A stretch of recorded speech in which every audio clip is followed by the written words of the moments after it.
Okay, otherwise इससे समझ लो, अगर आप रेंटिंग पे देते हो, और रेंटिंग किसका देते हो? रेसिडेंशियल ड्वेलिंग का। रेसिडेंशियल ड्वेलिंग का मीनिंग वैसे तो नहीं दिया हुआ है, लेकिन अगर हम इसको डिक्शनरी मीनिंग ले और पुराने सीबीआईसी की क्लैरिफिकेशन देखें, तो रेसिडेंशियल ड्वेलिंग मतलब आपका रेंट बसेरा, जहाँ ओके जो ऐसा फ्लैट हुआ, हाउस हुआ, बंगलो हुआ, हॉस्टल हुआ, पीजी हुआ, टेंट हुआ, okay, accommodation use for residence for long term use. Okay, residential मतलब आप जहाँ बसेरा करोगे, टेम्परेरी नहीं है, वेल करोगे, जहाँ रहोगे, ओके, उसको रेसिडेंशियल ड्वेलिंग कहा जाता है। ओके, एंड जहाँ मंथली बेसिस पे रेंट देते हो 11 महीने का या एक लॉन्ग टर्म 3 महीने 6 महीने का कॉन्ट्रैक्ट होता है, उसको रेसिडेंशियल ड्वेलिंग कहते हैं। इंडिया में कोई भी अगर residential dwelling flat house bungalow rent पे देता है फॉर यूज ऑफ रेसिडेंस, ध्यान सुनिएगा, फॉर यूज ऑफ रेसिडेंस, ये सेकंड कंडीशन है, रेसिडेंस के लिए देता है, तो वो केस में एग्जम्पशन मिलेगा। अब देखो यहाँ पे बहुत इंपॉर्टेंट है कि अगर आपने अपना फ्लैट ऑफिस पर्पस के लिए दे दिया, आपका बंगलो, आपका पैलेस आपने कमर्शियल पर्पस के लिए दे दिया, तो वो सिचुएशन में आपको बेनिफिट नहीं मिलेगा। रेसिडेंस के लिए जाएगा तो ही एग्जम्पशन होगा। लेकिन इसमें दो चीजें बड़ी इंपॉर्टेंट है। अगर ये वो कह रहे हैं use for residence other than registered person, मतलब क्या? अगर आपने अदर देन रजिस्टर्ड पर्सन को दिया, सुनिए, आपने अगर अदर देन रजिस्टर्ड पर्सन को दिया तो ही एग्जाम। इसका मीनिंग क्या था? इसका मीनिंग क्या था कि अगर आपने ये रजिस्टर्ड पर्सन को दिया तो टैक्सेबल है, और वो केस में रिवर्स चार्ज है। अगर आपको रिवर्स चार्ज याद होगा तो रेसिडेंशियल ड्वेलिंग अगर आपने रजिस्टर्ड पर्सन को दिया तो रिवर्स चार्ज में रजिस्टर्ड पर्सन लायबल होगा। रजिस्टर्ड पर्सन को दिया मतलब क्या? मतलब आपका इनवॉइस B2B बना, सुनिए, आपका इनवॉइस B2B बना, और B2B के इनवॉइस में आपने जो है कस्टमर को ओके यहाँ पे दिया, जैसा कोई कंपनी को दिया, गेस्ट हाउस के लिए दिया, या फिर कोई फर्म दिया, HUF को दिया, जिसके पास GST रजिस्ट्रेशन नंबर है, तो वो सिचुएशन में यहाँ पे रिवर्स चार्ज में GST आएगा। नाउ दोस्तों, अब इंपॉर्टेंट क्या है? इंपॉर्टेंट है कि सर क्या जब हम होटल में भी रुकते हैं तो क्या होटल में जो रूम रेंट लगता है उस पे जीएसटी आएगा? कि उस पे आएगा, because they are not residential dwelling. It does not include hotel inn guest house lodge okay camp site like where the amount charge on daily basis. In short, residential dwelling मतलब एक long term use का होना चाहिए। अगर आप hotel में रुक रहे हो, कैंप में, लॉज में, इन में, तो वहां ड्वेल नहीं होते, वहां आपका रहन बसेरा नहीं है, वो टेम्परेरी रुकते हो, तो होटल रूम पे जीएसटी आ जाएगा। हम किसकी रेंटिंग की बात कर रहे हैं? रेसिडेंशियल ड्वेलिंग की बात कर रहे हैं। ओके, तो ये बहुत इंपॉर्टेंट पॉइंट था रेसिडेंशियल ड्वेलिंग से रिलेटेड। और अनरजिस्टर्ड को दिया तो एग्जम्प्ट है, रजिस्टर्ड को दिया तो टैक्सेबल है। इसमें क्लैरिफिकेशन भी था, और वो क्लैरिफिकेशन था under this entry registered person is proprietary concern and rent residential dwelling on his own account. अब इसका मतलब क्या है? थोड़ा हम एनालिसिस करते हैं। और एक चार्ट मैंने, एक मास्टर चार्ट बनाया, अगर आपको इसका स्क्रीनशॉट लेना है तो आप ले सकते हो, अगर पहले वाले चार्ट का लेना हो तो आप ले सकते हो, अगर आपको चाहिए तो आप स्क्रीनशॉट ले लो फटाफट। चलो, अब यहाँ पे एक दूसरा चार्ट ले लेते हैं जो रेंटिंग सेक्टर, यानी पूरे रेंटिंग सेक्टर में कहाँ टैक्सेबिलिटी और कहाँ एग्जम्पशन है। अगर आपको रेंटिंग सेक्टर का क्वेश्चन आ गया तो ये चार्ट में आपका बहुत कुछ कवर हो जाएगा। पहले तो लेते हैं रेंटिंग ऑफ रेसिडेंशियल ड्वेलिंग, उसका एक चार्ट ले लेते हैं। Okay, renting of residential dwelling में क्या है? अगर अब सुनिए, स्टेप बाय स्टेप चलिए। Renting of residential dwelling registered person को दिया और अनरजिस्टर्ड पर्सन को दिया। अगर renting of residential dwelling unregistered को दिया, मतलब B2C में दिया, अगर ये अनरजिस्टर्ड को जो दिया रेसिडेंस पर्पस के लिए दिया होगा तो एग्जाम, सुनिए, अनरजिस्टर्ड को दिया और रेसिडेंस पर्पस के लिए दिया होगा तो एग्जाम। सर अगर मैंने अनरजिस्टर्ड को दिया पर वो ओके कमर्शियल पर्पस के लिए दिया, अभी मेरा एक स्टूडेंट है, मेरा एक फ्लैट खाली था, और रियल केस है, मेरा एक फ्लैट खाली था, फ्लैट रहने, ओके, अकोमोडेशन जो रहने के लिए बनाया गया था। अब वो स्टूडेंट आया, वो मेरे पास आया कि सर ओके मेरा नया अभी स्टार्ट हुआ, अभी सीए बनाऊं सर, क्या मुझे आपके फ्लैट, आपका जो फ्लैट है वो यूज करने मिल सकता है फॉर ऑफिस पर्पस? अब वो अनरजिस्टर्ड, उसका टर्नओवर 20 लाख भी क्रॉस नहीं हुआ है, तो मैंने कहा कोई बात नहीं, ले ले। ओके, और मैंने उसको एक मिनिमम रेंट पे दिया, वैसे भी खाली पड़ा था तो मैंने उसको दे दिया। अब समझ लो मैंने दिया अनरजिस्टर्ड को, ओके, लेकिन रेसिडेंस के लिए नहीं दिया, कमर्शियल पर्पस के लिए दिया, ऑफिस के लिए दिया, व्हाट में भी, तो फिर वो टैक्सेबल होगा। एग्जम्पशन कहां है? एग्जम्पशन है अगर आपने अनरजिस्टर्ड को दिया और रेसिडेंस पर्पस के लिए दिया तो एग्जम्पशन है। समझा क्या? समझा होगा तो ठोको लाइक, वन टाइप करो। ओके, तो यहाँ पे दूसरा दूसरा ओके, तो यहाँ पे आपने रेसिडेंशियल ड्वेलिंग या आरडी का मतलब रेसिडेंशियल ड्वेलिंग आपने रजिस्टर्ड पर्सन को दिया। अब रजिस्टर्ड पर्सन में भी अब मैं दो पार्ट कर रहा हूं। रजिस्टर्ड पर्सन, अब उन्होंने एक एक्सेप्शन डाला हुआ है, ये एक्सेप्शन याद रखना। अगर रजिस्टर्ड पर्सन प्रोप्राइटर होगा, बोलो मेरे साथ, अगर रजिस्टर्ड पर्सन कौन होगा? प्रोप्राइटर होगा, और वो आपका फ्लैट ले रहा है पर वो अपने पर्सनल कैपेसिटी में ले रहा है। मतलब हाँ, जैसे समझ लो आपने जीएसटी रजिस्ट्रेशन लिया एज अ प्रोप्राइटर, और आप फ्लैट रेंट पे ले रहे हो पर पर्सनल कैपेसिटी में ले रहे हो, बिजनेस पर्पस के लिए नहीं ले रहे हो। Okay, you are using for personal capacity, okay, and renting on his own and not for business, मतलब आप खुद के लिए ले रहे हो, ठीक है, आपके नाम का जीएसटी नंबर है पर आप खुद के लिए ले रहे हो, किसी और के लिए नहीं ले रहे हो, पर्सनल कैपेसिटी में ले रहे हो, तो वहां एग्जम्पशन है, वहां एग्जम्पशन है। ये एक्सप्लेनेशन एग्जम्पशन का ये पॉइंट याद रखना, यहाँ पे सवाल पूछा जा सकता है, पर्सनल कैपेसिटी में लिया। ओके, लेकिन अगर अगर आप रजिस्टर्ड पर्सन हो और आपने पर्सनल कैपेसिटी में नहीं लिया, आपने बिजनेस पर्पस के लिए लिया, ओके, यानी पर्सनल कैपेसिटी छोड़ के आपने कोई भी पर्पस के लिए लिया, तो उसका इंटरप्रिटेशन यहाँ आता है कि आपने बिजनेस पर्पस के लिए लिया होगा। ओके, तो ऐसे केस में यस यहाँ टैक्स आएगा और यहाँ एग्जम्पशन नहीं मिलेगा, और यहाँ पे रिवर्स चार्ज में टैक्स आएगा। ओके, ये समझा कि बेटा? जितने भी स्टूडेंट कनेक्टेड जोर से बोलो यस सर, समझ में आया?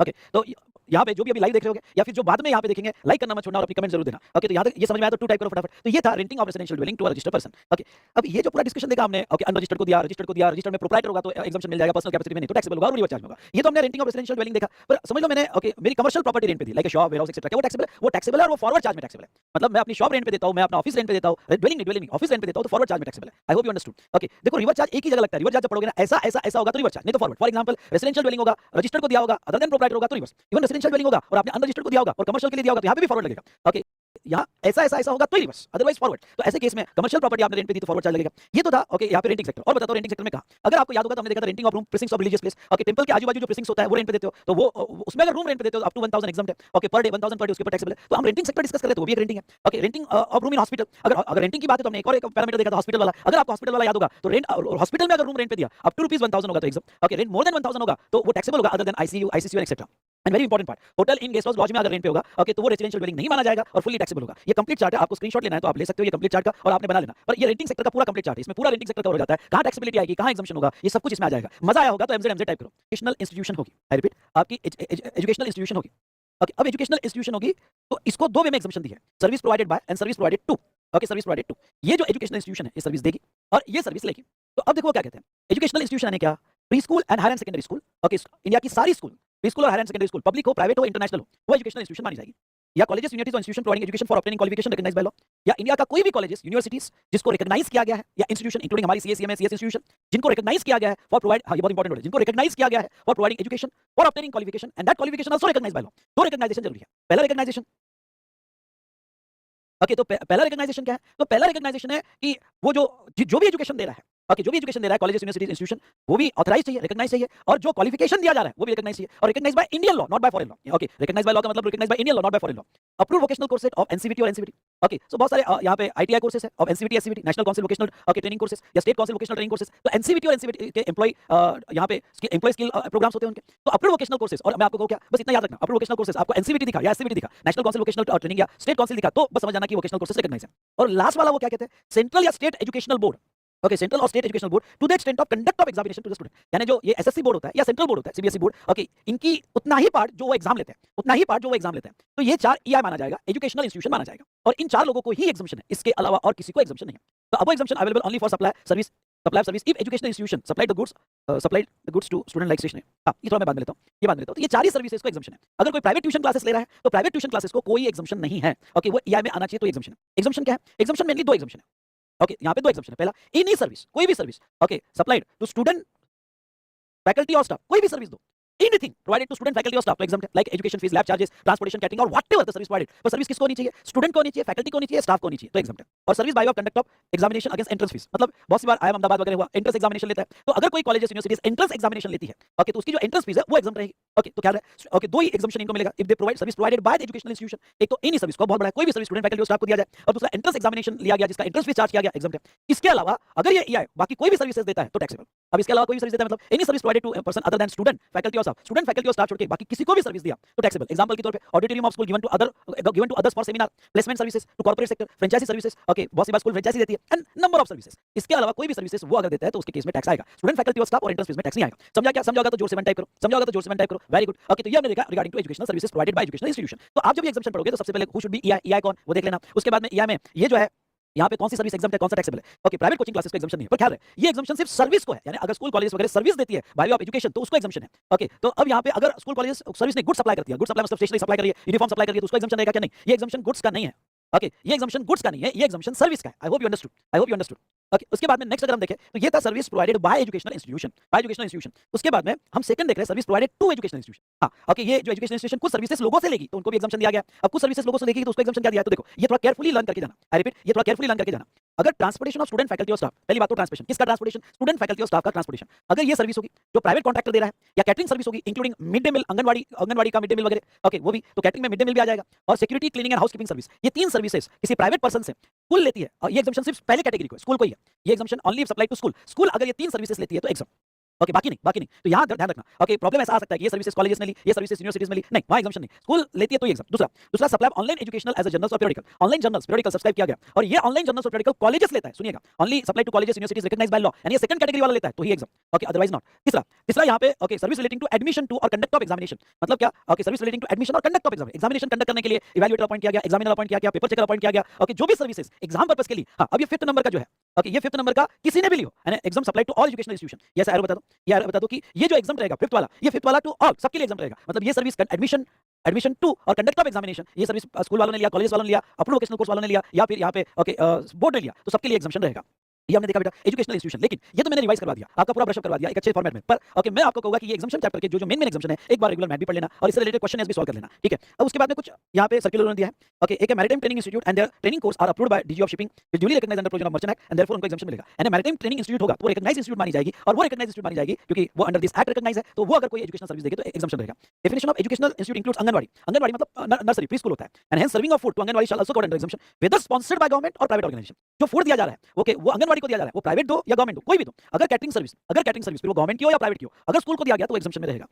Okay, following qualification also issued in respect of central state board including NBE. Okay, तो नेशनल बोर्ड यहाँ पे एग्जामिनेशन, तो conducting entrance examination for admission to educational institution by charging fees entrance examination exempt होगा। Input service taken for conducting such entrance examination, किसी और से service ली for conduct of examination, वो एग्जाम रहेगा। एक्रेडिटेशन ऑफ एजुकेशनल इंस्टीट्यूशन और professionals who has to authorise them to provide respective services, accreditation programme taxable रहेगा। Examination से related exemption होगा, ओके, लेकिन क्यों? क्योंकि पहला सर्विस तो any service provided to student exempt रहेगा, दूसरा सर्विस अगर हम किसी का कंडक्ट ऑफ एग्जामिनेशन सर्विस लेते तो एग्जाम रहेगा, पर एक्रेडिटेशन प्रोग्राम होगा तो वो टैक्सेबल होगा। In this way, okay, we are completed educational sector EI, EI हमने कंप्लीट किया। अगर आपको अच्छे से समझा होगा तो फटाफट ईआई टाइप करो, अच्छे से समझा होगा तो फटाफट ईआई टाइप करो। चलिए, तो एंटरटेनमेंट सेक्टर हमने कंप्लीट किया, एजुकेशनल इंस्टीट्यूशन हमने कंप्लीट किया, पर रेगुलर बुक से थोड़ा इसको और अच्छे से पढ़ लेना। अगर इसमें समझ में आएगा तो अच्छी बात, आई हैव ट्राइड में गवर्नमेंट सेक्टर के एग्जाम्पशंस आपके कवर हो जाएंगे।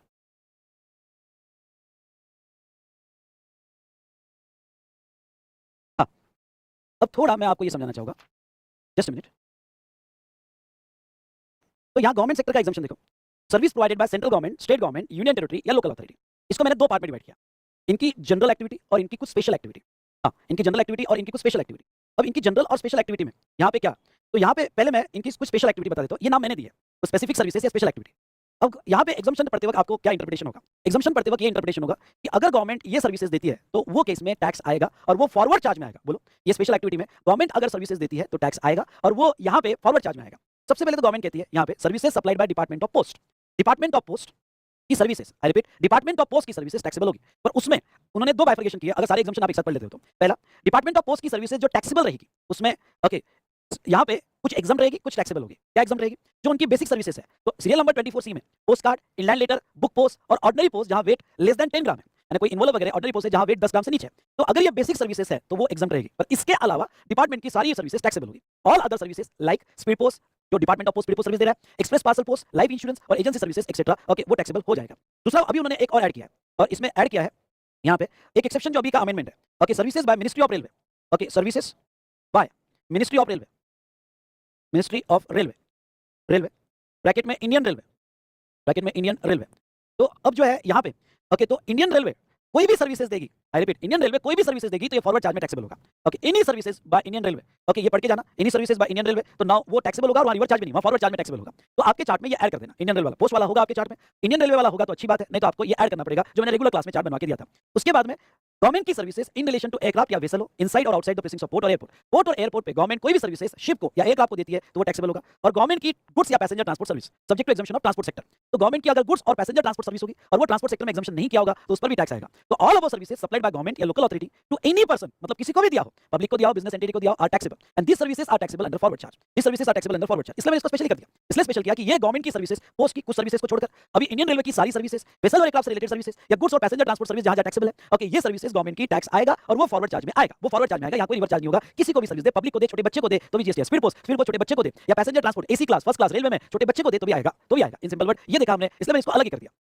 इसके अलावा अब मैंने गवर्नमेंट को जनरल सर्विसेज में, अब इसके अलावा ये अलग ही कर दिया, अब गवर्नमेंट की जनरल सर्विस, इसके अलावा गवर्नमेंट की सर्विसेज, मतलब जो जनरल सर्विसेज है, पब्लिक सर्विसेज है, अगर service supply to general public, public को दिया तो वो एग्जाम रहेगी। इन शॉर्ट, जब आप एग्जाम्पशन पढ़ते हो तो एग्जाम्पशन आता है, ऐसा आता है, all services by the government is exempt, ऐसा आता है, all services by the government is exempt except this and this, okay, except this and this. तो पहला थॉट ये आना चाहिए कि all services supplied by government या local authority exempted, okay, even though service supplied by government और local as a public authority is covered by definition, okay, is covered in the definition of business but exempted। in short, मेरा ये कहना है कि government ने कोई भी services दी, general public के लिए दी, एग्जम्प्ट होगी, एग्जम्प्ट होगी, एक्सेप्ट दिस, ये जो स्पेशल या और दिस। अब दूसरी बात, जनरल में अगर service supply to business entity होगी, यानी ओके, ये सर्विसेज को छोड़ के दो लोगों को वो सर्विस प्रोवाइड कर सकते हैं, पब्लिक को और बिजनेस वाले को। अगर सर्विसेज पब्लिक होगी तो सारी सर्विसेज एग्जम्प्ट है, लेकिन अगर सर्विसेज बिजनेस एंटिटी को होगी, सुनिएगा, अगर सर्विसेज बिजनेस एंटिटी को होगी और वो सर्विसेज जो बिजनेस एंटिटी को दिया गया, okay, supply to business entity are taxable, तो आपको याद होगा कि अगर गवर्नमेंट बिजनेस एंटिटी को सर्विस दे रहा है तो रिवर चार्ज में बिजनेस एंटिटी टैक्सेबल होगा, रिवर चार्ज में बिजनेस एंटिटी टैक्सेबल होगा, वो सर्विस टैक्सेबल होगी और रिवर चार्ज में बिजनेस एंटिटी टैक्सेबल होगा। और उसमें भी अगर आपको रिवर चार्ज का चार्ट याद होगा, रेंटिंग ऑफ इमूवेबल प्रॉपर्टी होगी, तो renting of immovable property registered को दिया तो आरसीएम है और अनरजिस्टर्ड को दिया तो फॉरवर्ड चार्ज है, फॉरवर्ड चार्ज है। तो इसको कैसे पढ़ना है ये चार्ट को, all services by the government exempt except this to business entity, कोई भी सर्विस बिजनेस एंटिटी को दिया तो टैक्सेबल है, ओके, जहां तक देखा जाए आरसीएम में, और रेंटिंग में रजिस्टर्ड को दिया तो रिवर्स और अनरजिस्टर्ड को दिया तो फॉरवर्ड। और ये जो चार सर्विसेज है जिसमें आप इंडियन रेलवे ऐड हो गया है, तो ये जो सारी सर्विसेज है ये फॉरवर्ड चार्ज में टैक्सेबल होगा। ये समझा क्या बेटा आपको, ये समझा होगा तो चलो इसका स्क्रीनशॉट ले लो, इसका स्क्रीनशॉट ले लो, ये चार्ट का आधा पार्ट है, इसका स्क्रीनशॉट ले लो, इसको फिर आगे बढ़ाते हैं। यहां तक समझा होगा तो फटाफट वन टाइप करो, यहां तक समझा होगा तो फटाफट वन टाइप करो, डन। चलो अब ये चार्ट को यहां पे और आगे बढ़ाते हैं।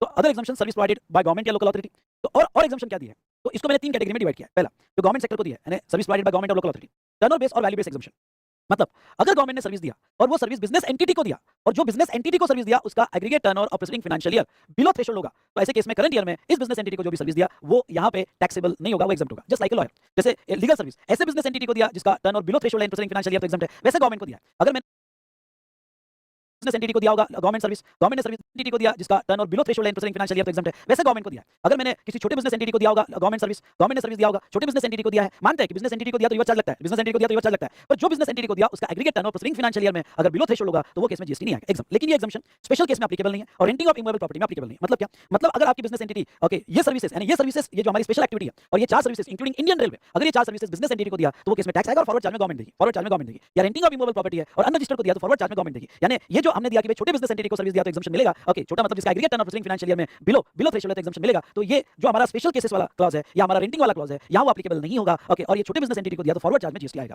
दूसरा दूसरा वैल्यू बेस, अगर आपकी इनवॉइस की वैल्यू, अगर आप गवर्नमेंट है, गवर्नमेंट जो सर्विस दे रहा है और उसकी इनवॉइस वैल्यू अप टू ₹5000 होगी तो उसको एग्जम्पशन मिल जाएगा। छोटा बिल यानी अप टू 5000 होगा तो उसको एग्जम्पशन मिल जाएगा। लेकिन ये 5000 वाला एग्जम्पन स्पेशल केसेस में एप्लीकेबल नहीं है। मतलब अगर गवर्नमेंट स्पीड पोस्ट सर्विस दे रहा है और ₹50 का भी बिल बना तो भी जीएसटी आएगा।